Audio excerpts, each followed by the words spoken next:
surrounded by opulence. But what about ordinary Pompeians who weren't living in luxury? Where were they eating? Fast food joints are one of the commonest features of the Pompeian street scene. There's over 150 of them in the city. There's 20 of them in this section of street alone.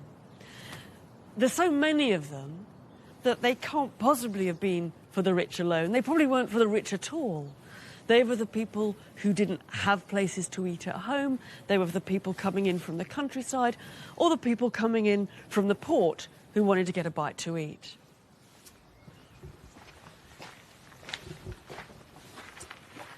You've got two choices if you're a customer at this bar.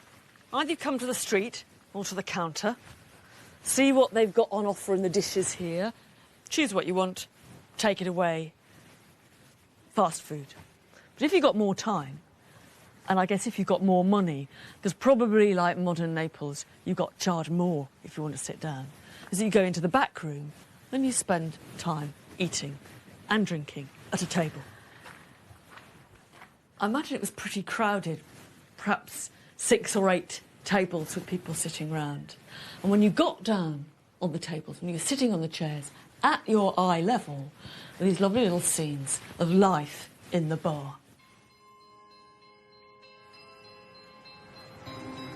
From the storerooms of the Naples Museum, a fresco found in Pompeii has been specially brought out for me to see. Perfect. Grazie. Grazie tante. It once decorated the walls of another bar and gives us an idea of a typical Pompeian night out.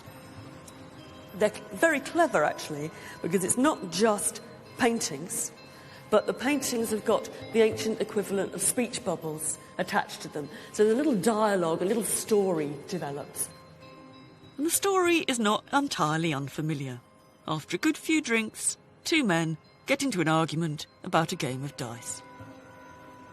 The upshot of this we see in the sadly bashed up last scene, but happily the writing still survives.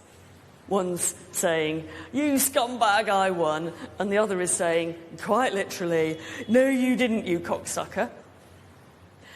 And just at the right-hand corner, it must be the landlord, because his speech bubble is saying, "Look, chaps, if you want to fight, get outside." I think it's nice actually ending this little series of scenes with the landlord, because it reminds us that bars are not just places where people go and get drunk and gamble and flirt. They're actually somebody's business. So where rich and poor were eating and drinking was worlds apart. But what they ate